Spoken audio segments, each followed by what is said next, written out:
വയനാട് കള്ളാടി ദുരന്തത്തിൽ കാണാതായ വിക്രം റാണയ്ക്ക് വേണ്ടിയുള്ള തെരച്ചിൽ തുടരുകയാണ്. 2-3 സോണുകളിൽ ബാക്കിയുള്ള മണ്ണ് പൂർണ്ണമായും നീക്കം ചെയ്തുകൊണ്ടാണ് ഇന്നത്തെ തെരച്ചിൽ.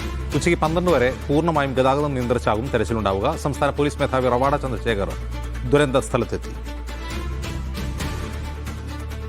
ഫൈസൽ നെടുമ്പാല വിവരങ്ങൾ നൽകും. ഫൈസൽ, ഇയാളെ കണ്ടെത്താനാകുമെന്ന പ്രതീക്ഷയുണ്ടോ?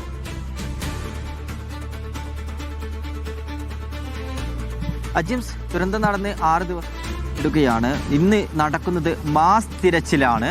വലിയ, അതായത് സന്നദ്ധ സംഘടനകളോട് ഉൾപ്പെടെ സഹായത്തോടു കൂടിയുള്ള വ്യാപകമായിട്ടുള്ള ഒരു തിരച്ചിൽ നടത്തും. എല്ലാ സോണുകളിലും കേന്ദ്രീകരിച്ചുകൊണ്ട് ഒരു തെരച്ചിൽ ഇപ്പോൾ ടീമിനെ ഫോം ചെയ്തിട്ടുണ്ട്. 4 ടീമുകളായി തിരിച്ചുകൊണ്ടുള്ള ഒരു തിരച്ചിലാണ് ഇന്ന് ഇവിടെ നടക്കുന്നത്. ഈ 4 ടീമിനും 4 പോയിന്റുകൾ തയ്യാറായിട്ടുണ്ട്. ആ പോയിന്റുകൾക്കനുസരിച്ച് ഓരോ ടീമിലും ഫയർഫോഴ്സിൻ്റെയും NDRFിൻ്റെയും ഉദ്യോഗസ്ഥരുണ്ടാകും. അപ്പോൾ അങ്ങനെയുള്ള എല്ലാവിധ ക്രമീകരണങ്ങളും ഒരുക്കിക്കൊണ്ടുള്ള ഒരു തിരച്ചിലാണ് നടത്തുന്നത്.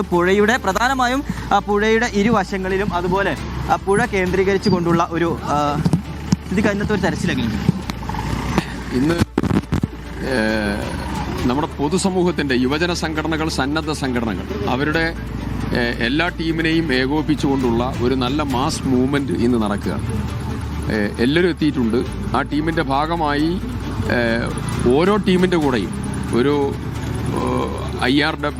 ഓരോ ടീമിൻ്റെ കൂടെയും സ്പെഷ്യൽ ഓപ്പറേഷൻസ് ഗ്രൂപ്പുണ്ട്, NDRFിൻ്റെ ടീമുണ്ട്, അവരുടെ കൂടെ ഫയർ ആൻഡ് റെസ്ക്യൂ ടീം അവരുടെ കൂടെയുണ്ട്. അവർ വാക്കി ടോക്കി ഉൾപ്പെടെയുള്ള എല്ലാ ഉപകരണങ്ങളോടും കൂടിയാണ്. ഇവരുടെ എല്ലാവരുടെ കയ്യിലും ഉപകരണങ്ങളുണ്ട്. മൺവെട്ടി സാധനങ്ങൾ, പരിപാടി, കൈക്കോട്ട്, പിക്കാസ് തുടങ്ങിയ എല്ലാവരും ഉണ്ട്. കയറുണ്ട്.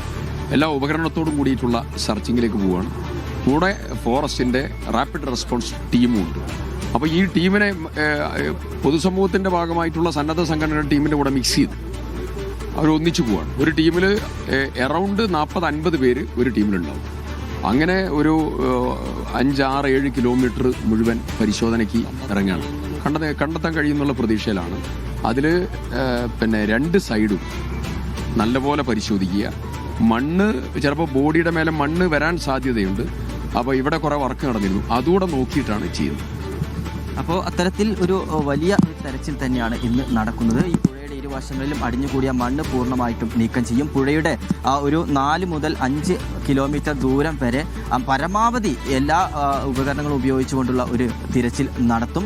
എല്ലാവിധ സംവിധാനങ്ങളും അവർക്കുള്ള എല്ലാവിധ നിർദ്ദേശങ്ങളും കൊടുത്തിട്ടുണ്ട്.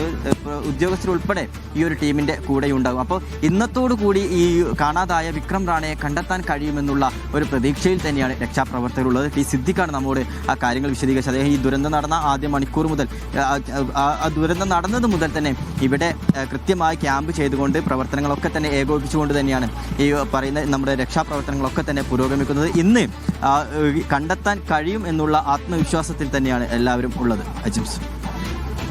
ശരി ഫൈസൽ.